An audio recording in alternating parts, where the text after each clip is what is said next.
This is the first time I am sharing my story publicly because since that incident, I am still terrified that those damned twisted people will find me and hurt me again. Even though many years have passed and I no longer live in Mexico, thanks to that event that made me flee my own country. The purpose of sharing this with you is not to feed people's morbid curiosity, but rather to raise awareness, especially among the young audience, and to be very careful in whom we trust. I am now 28 years old, but this happened in 2013 when I was 18. I will not give my real name for obvious reasons, but you can call me Marella to make it easier to identify me when I'm telling my story. As I said, I was 18 at the time. I was about to enter college, and I remember it was a summer vacation. One night, my best friend and I were at a friend's house at a sleepover, talking and watching movies. One of my friends was telling us that she had been dating a guy she met through a famous dating app. She was telling us how happy she was, and in fact, that same night he came to see her at her house with flowers and chocolates. I have never had a boyfriend. In fact, I didn't know affection because I grew up only with my mother, who had problems with alcohol and never showed me affection. She barely paid my school fees, but I always felt that she didn't love me. Because when I was born, my father abandoned her, and she always said it was my fault. It was for this reason that, seeing my friend so happy with her boyfriend from that app, I decided to make myself an account too, to see if I could find some guy who was worth it. A few weeks went by, and yes, I had connected with guys, but when I talked to them, they stopped interesting me because they only had one thing in mind. One night, I remember I was alone at home because my mother went out with her friends to drink. Then I heard the notification on my cell phone. I had connected with a guy who had also sent me a message. I was very excited because the guy was very handsome. So I immediately responded to him to see if he wasn't like all the others. We were texting for hours, and he was different from the rest. He made me feel important like never before. He asked me about my likes, my interests, and so on. To make a long story short, he swept me off my feet. He treated me very special. We had been messaging for weeks. On one occasion, he asked me some questions that seemed a little strange to me, but I didn't see it as any red flags. First, he asked me if I was baptized because he and his family were very religious, and for his parents, it was very important that the girl he was with had to be baptized. It seemed very strange to me, but when he told me about his parents, I understood why he was asking me, and I answered that I was not. My mother was barely able to support me, so I was never baptized. I thought that would be a problem for him, that he wouldn't want to talk to me anymore, but it was the opposite. He told me that his parents didn't need to know about it. The next day, he asked me another question, but even stranger and a bit more uncomfortable. He asked me if I was a virgin. I asked him why he wanted to know that, and he answered something that, again, made me continue to trust him. He said, "It's just that I am, and I was just curious if you were." So again, I fell for it and told him that yes, I was too. That same night, he invited me to meet up with him.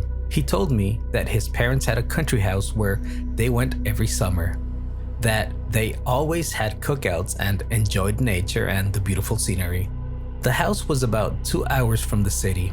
It was the first time I was going to see him, and even though we had already made video calls and had verified that he was real, I was still a little scared. But at that age, you don't think too much and act on instinct, so I agreed. Of course, I told my best friends that I would go with him to the place and shared with them the information I had on him, just in case. My mother didn't care if I left the house for days. In fact, she didn't even notice. But Anyway, I told her that I was going away for the weekend with one of my friends because I didn't want to tell her about this guy since she wouldn't really care anyway. That day, we arranged to meet at a shopping mall near my house. He picked me up there because I wanted to see him first in a public place. He finally arrived. He was more attractive than in his photos and video calls. He was very well dressed, and at all times, he smiled at me and was very, very polite to me. I was blinded by how nice he was to me. I got into his car and we headed out. On our way, we were having a nice chat. He was the same way he treated me through messages and video calls, which made me feel very relaxed until something happened. I remember we arrived at that house. It was the only house in that area. Everything else was a very beautiful scenery. The house was somewhat neglected on the outside, and although it was very large, it looked more like a small mansion. I was impressed, as I had never seen such a place. My mother and I have never had much, so I was really impressed. When we arrived, the sun was already setting. He opened the door to the house and I walked in. The furniture was very old, as well as all the decoration. There were very strange paintings that, to be honest, creeped me out. He told me that his parents wouldn't be gone long, that they had just gone to a nearby town to buy things to eat. Afterwards, he offered me something to drink and I told him water was fine, but he insisted that I should try a very good wine they had brought from who knows where. So again, I agreed. I barely had about 2 sips of that wine when I fainted. I don't know how much time passed, but when I woke up, everything was a blur. I felt a bad headache and my body was weak. The first thing I noticed was that I was sitting in a chair with my hands and feet tied up. The place was dark. The walls were made out of stone. There was very little light and a foul smell that made my stomach turn. I tried to move, but it was useless. The ropes were too tight. Then I heard a noise. It was a strange sound, like a heavy chain dragging on the floor. At the same time, I heard a male voice moaning in a way that made my hair stand on end. My heart was pounding as I tried to focus my vision. When I could finally see more clearly, what was in front of me stopped my heart in its tracks. A few feet away, there was a naked man, chained by his feet to the wall. He was standing, but his body was bony, his skin pale, completely bald, and his upper teeth were missing. His face was scarred with suffering, and his eyes looked empty, as if there was no life in them anymore. Upon seeing me, he began to laugh. His laughter was grim, almost inhuman, and suddenly it changed to heart-rending screams. I couldn't understand what was happening. I was crying and screaming, begging for help, as I tried with all my might to untie myself from the chair, but it was useless. The chained man seemed to become more aggressive with every second. Suddenly, I heard footsteps. There were several of them, and the echo was getting louder. They seemed to be getting closer. My whole body was shaking as I didn't know who was coming or what was going to happen to me. The man in chains began to cry and covered his head with his hands as if he knew what was coming.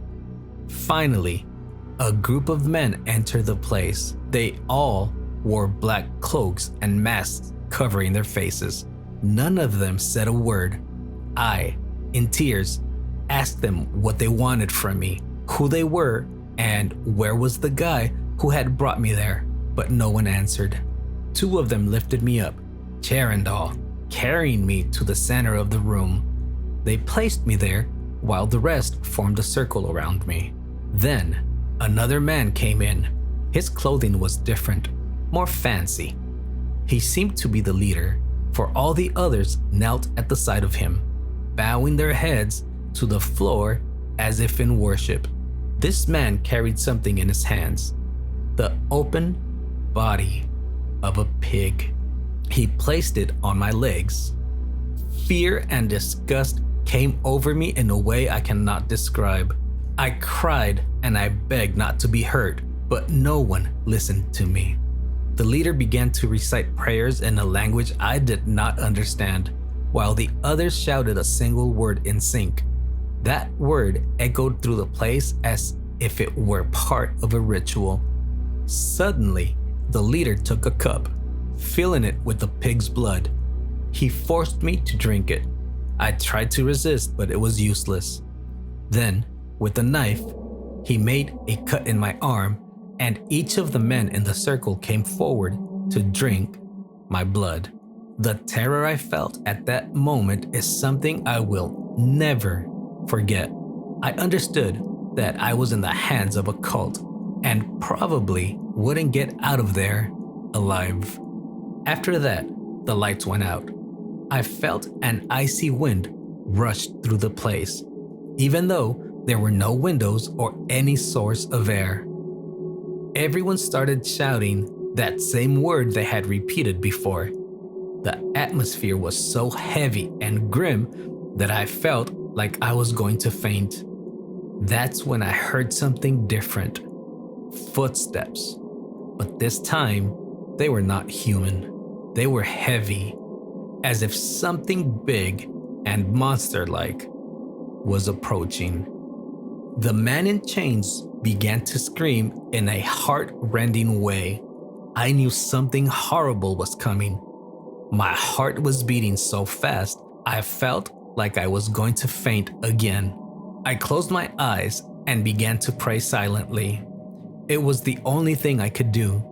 Then, a deafening scream broke the silence. It was an intense scream, so loud that it hurt my ears. I felt an evil presence enter the place, something that did not belong to this world. When the lights came back on, I saw that 3 of the men were lying on the ground. Their cloaks were stained with blood, and the others were trying to help them, but upon discovering their wounds, they froze. Their stomachs were torn, as if a huge claw had ripped them apart. Their organs were exposed. It was such a gruesome sight that I could not take it. This time, I fainted. When I woke up, I heard the leader yelling at the guy who had taken me there. He was asking him if he was sure I was a virgin. At that moment, I knew he was talking to my date from the app. And indeed, I had lied. I was not a virgin. That's why the ritual didn't work. And that, which they had invoked, claimed the lives of 3 of them. The leader approached me furious and slapped me several times to make me react. He asked me with a look full of hatred if I was a virgin. In an act of bravery, I began to laugh. I told him no, I never was. But my bravery vanished when I saw him pull out an axe. He was ready to kill me. In a moment of desperation, I told him that I could be useful to them, that I could attract other girls for them. It was my only chance to buy time and save my life. The leader stared at me as he considered what I had just told him. Then he turned to my date, the guy who had led me there, and started talking to him in a low voice, away from me. It sounded like they were discussing my fate. I was shaking, nervous, trying not to lose my cool, as my life was hanging by a thread. Finally, the leader approached me again and told me that I would be tested to determine if I could really be useful to them. He warned me that if I failed, I would not get a second chance. He also explained that before I could help them, I had to go through an initiation to become a member of their cult. He warned me that it would be a painful process, but that if I did not accept, they would end my life that very night. I had no other choice. I accepted. At that moment, all I wanted was to buy time to come up with an escape plan, even though I knew it would be almost impossible to get out of there alive. I didn't know if it was day or night, since everything in that place was covered in darkness. I had completely lost track of time. I only knew that I had to stay alive and wait for a chance. The initiation was the most disturbing thing I have ever experienced in my life. I was given a robe similar to the one they wore and placed in the center of the circle again, but this time without being bound. I watched as one of the lower ranking men made cuts on the chained man I had seen earlier. They collected his blood in a cup while he screamed in a way that I cannot describe. I later learned that the man was not here by chance. According to them, he was a sinner who had committed the worst of crimes. He had murdered his own family. For that reason, they had captured him before the police could find him. They used him as a constant source of blood for their rituals, and they knew he would not live much longer. He was just another tool for them. The man's blood was not the only thing they put in the vessel. They also added parts of human flesh that they seemed to have liquefied. They forced me to drink it. I felt nauseous, indescribable disgust, but I knew that if I didn't drink it, they would end my life right then and there. I don't know where I found the courage to swallow that disgusting liquid, but I did. Every gulp turned my stomach, and every day, I remember that feeling as if it were yesterday. After that, the leader began to recite prayers in a language I did not understand. In his hands, he held a huge book, a kind of Bible, but clearly not the Christian one. As he spoke, the others kept shouting the word that echoed through the place as if they were invoking something else. At the end of the initiation, the leader told me that I was now part of them and that I should start collaborating. My first task would be to attract other young girls like me. I was given clear instructions. I was to use the same dating app and convince the girls to meet me. I would not be alone in this task. 2 cult members would constantly watch me to make sure I did not try to escape or ask for help. Weeks passed, in which I witnessed atrocious things. They performed rituals with animals and people. I never saw the entity they were invoking directly, but I could feel its presence. There was something evil in that place, an energy so heavy that sometimes I even wished for death to free myself from it all. The nights were the worst, with screams, cries, and sounds of chains dragging on the floor. I didn't know if it was real or if my mind was starting to fall apart. Finally, a girl responded to the messages I sent from the app. They took over my profile and started talking to her, using the same strategies they had hooked me with. They decided that the meeting would be in a Chinese food restaurant in my city, since the girl did not agree to go to a secluded place.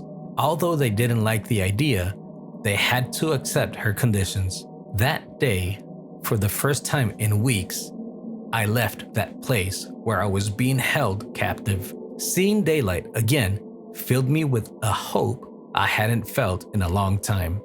But I was also terrified. I knew I was being closely watched. One of the cult men was at the front door of the restaurant and another one at the back door. They warned me that if I tried to escape or alert the girl, they would kill my mother.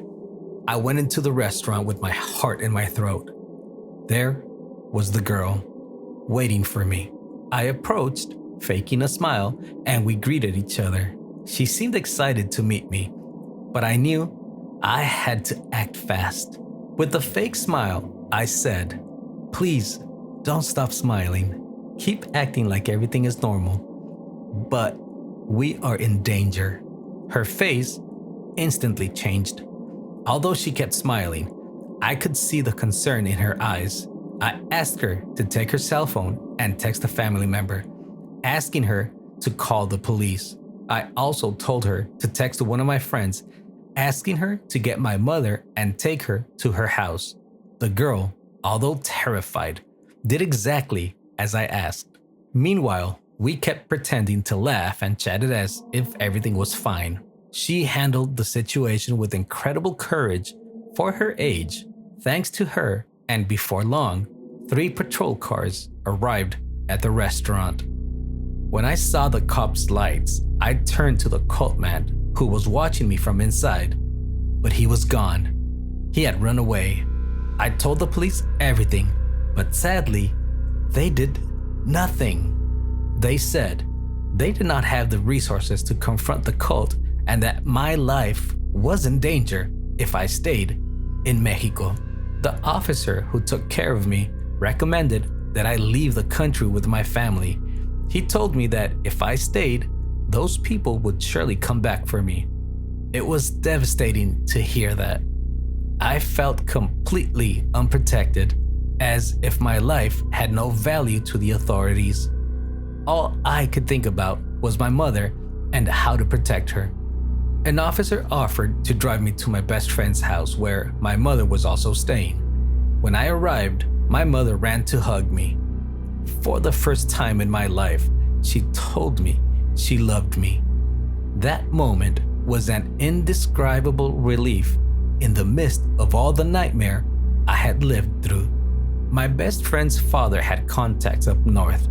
Thanks to his help, I was able to get asylum in another place. My mother and I left Mexico a few days later. I left everything behind. My friends, my life, my country. Although I knew I was running away, I also felt it was my only chance to survive. However, the nightmare did not end there.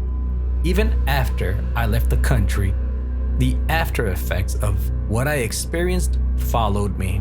I began to experience strange things in my new home. At night, I would see shadows in my room. I heard noises when I was alone. Footsteps, whispers. Some mornings, I would wake up with bruises or scratches on my body with no explanation. One day, while shopping in a supermarket, a woman approached me.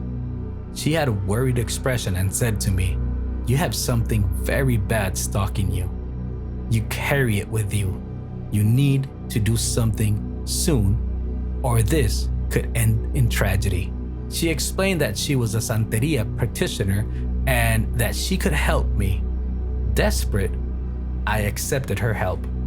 We worked together for weeks to free me from whatever was following me. The woman told me that the rituals of the cult had left a mark on me, something that attracted evil entities. It was not easy, but with the woman's help, and mainly with my faith in God, I managed to free myself from what was tormenting me. Today, after years of therapy and effort, I have managed to rebuild my life. I have a little daughter who is my greatest joy, but the scars of what I lived through are still there, both physical and emotional. I live in constant fear that those people will come back for me someday, or that something else, something darker, will come back into my life. So, I wanted to share my experience with you. I'm not doing this to scare you, but to warn you. Never trust strangers on the internet. Evil in this world is real, and it may be closer than you imagine. Take care of yourselves, protect yourselves, and always listen to your intuition. God bless you.